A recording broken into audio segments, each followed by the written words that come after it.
Tu lis des articles qui te disent que ça va passer, il n'y a pas de problème.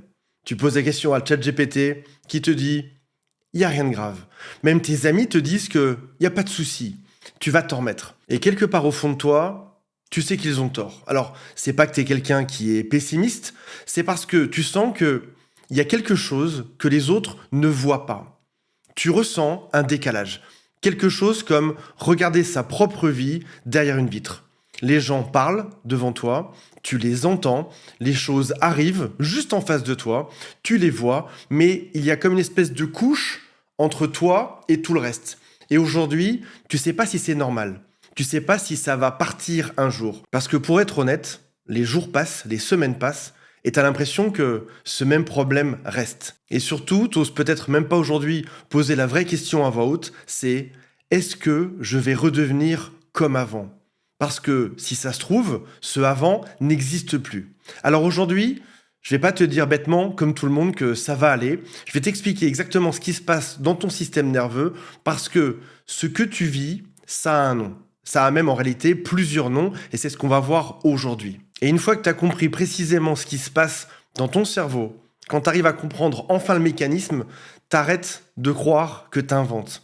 Et surtout, tu es peut-être dans un environnement aujourd'hui où tu parles de ça à des gens qui n'ont jamais vécu ça. La toute première chose à comprendre, c'est que lorsqu'on vit avec une personne qui est toxique, comme par exemple avec une personne qui est perverse, narcissique, c'est pas juste une mauvaise relation. C'est pas comme ce que tu as déjà pu vivre dans le passé, c'est-à-dire en gros, vivre une rupture et on se sent mal un petit peu après. Là, c'est différent. C'est plus intense. T'as pas eu juste mal. Tu as été exposé de manière prolongée à quelque chose que aucun cerveau humain ne peut traiter. La relation narcissique, par exemple, suit un schéma qui est très précis. Ça commence toujours par de l'idéalisation, puis, rapidement, tu vas vivre de la dévalorisation, puis ensuite du rejet. Et ce cycle est particulièrement destructeur parce qu'il crée un modèle répété d'affection et de cruauté qui vient naturellement détruire tout ce que tu as comme confiance en toi, mais aussi comme sens de la réalité. C'est ce qu'on pourrait appeler le cycle de une baffe, puis un bisou, de manière répétée, de manière constante, et ceci pendant toute la relation. Quand je te dis ça, c'est quelque chose que tu sais déjà. Tu le sais même probablement mieux que n'importe qui sur Terre. Mais ce que tu sais pas encore, c'est que cette expérience est venue modifier ton architecture neurologique. Et c'est pour ça qu'aujourd'hui, tu ne te reconnais pas tout à fait. Tu n'es pas exactement la même personne aujourd'hui que ce que tu étais précédemment. Par exemple, dans ta mémoire, il y a des trous. Alors pas au sens physique, c'est juste qu'il y a des parties de la relation dont tu ne te rappelles pas complètement. Il y a des périodes entières que tu n'arrives pas à reconstituer. Tu cherches dans ta mémoire quand on te pose des questions sur ce qui s'est passé et tu remarqueras qu'il y a des flous. Il y a des événements qui semblent très proches alors qu'ils étaient loin. Il y a même des jours entiers ou des semaines entières que tu ne pourrais pas précisément citer. Tu ne sais pas exactement ce qui s'est passé dedans. Tu te rappelles par exemple de certaines scènes marquantes, mais parfois il te manque des mois entiers. Et c'est pour ça que tu t'es déjà demandé si tu n'étais pas en train d'inventer certaines choses. T'en as même parlé à des amis qui t'ont peut-être dit des choses comme « c'était probablement pas si grave que ça ». Ou quand ils se rappellent de toi à l'époque, ils te disent que oui, t'avais l'air un peu contrarié, mais probablement que ça allait. Alors, je te rassure aujourd'hui, t'es pas en train de l'inventer. Voici ce qui s'est passé. Pendant des mois, ton corps a tourné en état d'alerte permanent. Ton axe de stress, qui s'appelle l'axe HPA, a libéré du cortisol en continu. Et le cortisol à haute dose, de manière chronique, c'est ce qui vient endommager une structure précise dans ton cerveau qui est l'hippocampe. Et l'hippocampe, pour rappel, c'est ce qui vient coder, c'est ce qui vient enregistrer, comme dans un disque dur, tous tes souvenirs. C'est ce qui leur donne aussi une cohérence et une chronologie. C'est ce qui fait, par exemple, qu'on se rappelle des choses après les avoir vécues. Le souci d'être sous l'hormone du stress, c'est-à-dire le cortisol, c'est que ton cerveau enregistre moins bien. Et c'est pour ça qu'aujourd'hui, tu as peut-être des trous de mémoire quand tu repenses à cette relation. Et c'est pas une faiblesse, c'est pas que tu as été moins bon qu'un autre, c'est juste que chaque être humain soumis à du stress de manière chronique observe exactement ce genre de symptômes. Mais il y a une autre partie de ton cerveau qui a subi des attaques, et c'est l'amygdale. Ton amygdale est devenue plus sensible avec le temps. L'amygdale, pour rappel, c'est la structure qui vient détecter le danger. Quand tu es dans la rue, que tu vas te faire agresser, c'est elle qui sonne, c'est elle qui te dit attention, danger. Le souci de l'amygdale qui a été surchargée pendant trop longtemps, c'est qu'elle commence à déclencher des alarmes sur des signaux qui ne méritent pas aujourd'hui une alarme. Par exemple, c'est peut-être ce que tu vis aujourd'hui lorsque quelqu'un vient hausser légèrement la voix, par exemple dans une réunion à ton travail ou dans ton couple actuel, ton corps part en vrille. Et tu comprends pas pourquoi aujourd'hui tu réagis comme ça. Et c'est ce qui fait qu'aujourd'hui, ton cerveau met une espèce de couche entre le toi d'aujourd'hui et ce que tu vis. Parce que ça se déclenche, les alarmes se déclenchent trop vite. Et c'est un état qui s'appelle la déréalisation. En gros, c'est mon cerveau se déclenche trop, même pour des petites choses, alors plutôt que d'être dans la vie réelle, il se met comme un pas en arrière, comme derrière une vitre. Et c'est pas fait pour te rendre fou ou folle, ce mécanisme est fait pour te protéger. Et il ne part pas, il ne disparaît pas le jour où tu quittes cette relation. Il reste avec toi. Il a été installé pour durer. Et c'est pour cette raison qu'aujourd'hui, même s'il n'y a plus de danger, tu te sens toujours distant. Même si c'est parti, même si c'est fini depuis quelques mois ou quelques années, tu restes dans cet état de déréalisation. Mais le plus important n'est pas là. Ton cerveau a appris que lorsque tu avais une émotion, tu étais puni. Tu as appris par exemple dans une relation perverse que si jamais tu montres de la tristesse, c'est dangereux. L'autre peut en profiter. Tu as appris aussi que si jamais tu te mets en colère, alors tu seras puni également. Tu as appris que ta peur était une faiblesse. Tu as aussi appris que ton bonheur pouvait être aussi puni. Alors tu as fait ce que n'importe quel système intelligent aurait fait, tu as éteint toutes tes alertes. En gros, tu as appris à ne plus ressentir pour ne plus souffrir. Et malheureusement, et c'est là qu'on arrive au problème, c'est que ce système de bonheur, d'émotion, ce système qui devrait aussi calmer tes peurs, qui devrait te remettre à la normale, ne se rallume pas le jour où tu pars. Tu as survécu à cette relation toxique parce que ce système a fonctionné. Et c'est aussi pour ça que tu ne te reconnais plus. Tu es quelqu'un dont le système de protection est encore en service. Ton système, ton corps, ton cerveau ne sait pas encore que tu es en sécurité. Il y a quelque chose dont personne ne parle, que ce soit sur les forums de psychologie ou même les thérapeutes dans leurs livres. Tu rencontres un jour quelqu'un de bien, quelqu'un qui est stable, quelqu'un qui est gentil, quelqu'un qui est présent, quelqu'un qui ne te fait pas de mal. Et tu attends. Tu attends de ressentir quelque chose. Et là, tu ressens rien. Dans le temps, avant d'avoir vécu cette relation traumatique, quand tu rencontrais quelqu'un de charmant, un homme, une femme, tu ressentais des sentiments amoureux. Là, ce n'est plus le cas. T'as pas d'intensité. Ou parfois, tu te sens vide, ou encore pire que ça, t'as l'impression de t'ennuyer. Et tu te poses une question qui est toute naturelle, c'est: est-ce que j'ai perdu ma capacité à aimer ? Est-ce que j'ai été endommagé par cette relation et je ne serai plus jamais comme avant ? Et tu vois exactement de quoi je veux parler. Avant, tu avais probablement une forme de naïveté amoureuse. Tu rencontrais quelqu'un de bien et tu te disais que par défaut, tout le monde était bien. Aujourd'hui, ce n'est plus le cas. En réalité, tu n'as pas perdu ta capacité à aimer, c'est juste que ton cerveau ne sait plus reconnaître l'amour quand il ne fait pas mal. Pendant des années, le temps de cette relation, l'amour pour toi ressemblait à de la tension. Tu te disais par exemple, est-ce que cette crise qu'on vit aujourd'hui va enfin déboucher sur un moment où ça se passe bien avec cette personne ? Et puis ça recommençait. Oui, de temps en temps, ça allait en effet mieux. Mais ensuite, c'était la catastrophe à nouveau.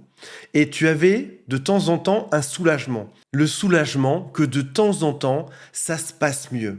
Et neurologiquement, ce soulagement s'appelle un pic de dopamine massif. Et ton cerveau a enregistré ça. Ton cerveau a donc été recalibré sur douleur plus soulagement égale dopamine. Et ce cycle-là de renforcement intermittent, en gros c'est une baffe, un bisou, est venu créer en toi comme une espèce de dépendance. Parce qu'en réalité, c'en est une. Alors bien évidemment, quand quelqu'un est arrivé en face de toi tout gentil, tout doux et tout calme, sans aucune montagne russe, tu as eu juste de la gentillesse de manière constante. Et comme tu ressens rien, vraiment rien de rien, je te parle d'amour, on peut aussi parler d'amitié, ou même de ta vie au sens large, et ben dans ce cas-là, tu vas repartir avant même d'avoir laissé quelque chose de réel, quelque chose de bon se passer. Ton système n'est pas cassé, il a été programmé sur une mauvaise fréquence. Pour qu'il vibre à nouveau, il te faudrait un drame. Il y a autre chose qui a changé en toi. Et cette chose-là, elle est peut-être plus dure à accepter.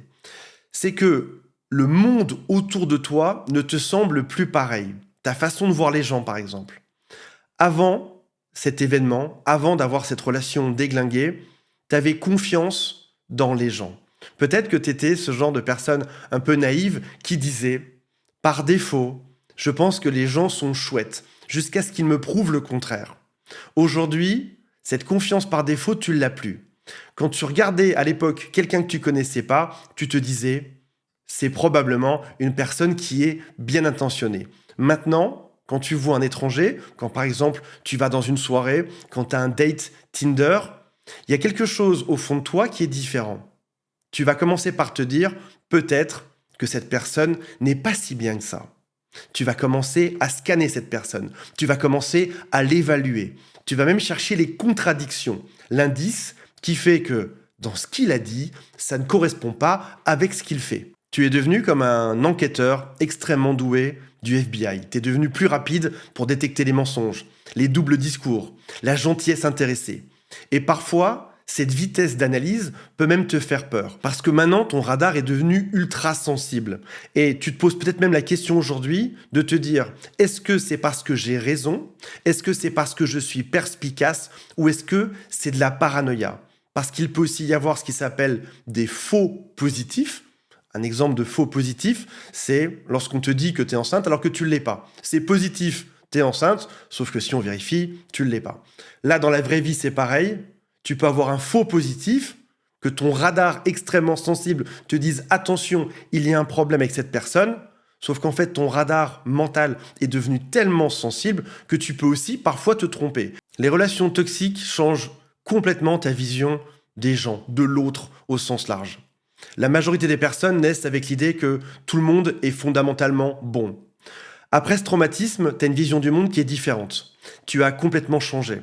C'est pas juste une perte de naïveté, c'est plus complexe que ça. Tu as vécu avec quelqu'un dont le visage public était complètement différent du visage privé. Tu as appris qu'on pouvait être chouette en public. Tu as appris qu'on pouvait être un monstre avec toi en privé. Tu as appris que ce que tu ressentais pouvait être faux, que ta propre perception pouvait être falsifiée. Et ça, c'est très différent d'une relation amoureuse avec une rupture qui est classique.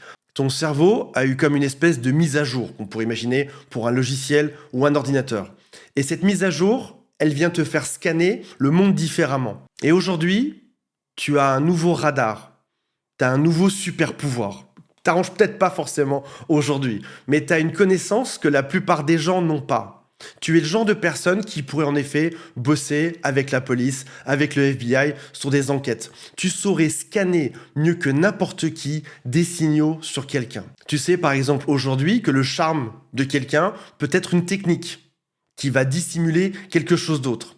Tu sais aussi que l'empathie peut être complètement créée de A à Z. Tu as découvert aussi que quelqu'un peut te regarder dans les yeux, te dire je t'aime et te mentir avec une précision chirurgicale. Tu as côtoyé quelque chose qui était complètement déshumanisant. Quelque chose que le cerveau humain n'est pas prêt à vivre. Et ça, malheureusement, tu ne peux pas le désapprendre. Alors parfois, tu voudrais ne pas le savoir tout ça. Parfois, tu préférais revenir à avant, dans cette innocence, probablement dans une forme de légèreté qui te permettait de faire confiance aux gens sans analyser. Et tu lui en veux pour ça, d'avoir volé quelque chose que tu ne récupéreras jamais exactement comme avant. Ce que tu appelles aujourd'hui la perte de ton innocence, c'est aussi le nom de quelque chose d'autre. C'est la naissance d'une intelligence relationnelle que tu n'aurais pas pu acquérir autrement. Tu vois des choses, aujourd'hui, que personne d'autre ne voit. Tu ressens des dynamiques avant tout le monde. Tu pourrais savoir aujourd'hui que tu vas être trompé 3 semaines avant que ça arrive vraiment. Tu peux savoir que quelqu'un ment avant qu'il ait fait quelque chose de mal. Et la vraie question aujourd'hui, c'est pas de se demander comment redevenir aussi naïf qu'avant, aussi innocent qu'avant, parce que tu possèdes cette compétence aujourd'hui. La vraie question, c'est comment apprendre à utiliser ce que tu sais aujourd'hui, comment utiliser ce radar sans en faire une prison pour toi. Parce qu'en réalité, il y a une différence entre de la vigilance et de l'hypervigilance. En gros, il y a une différence entre se dire tout le monde est mauvais parce que je sais le voir et faire la part des choses.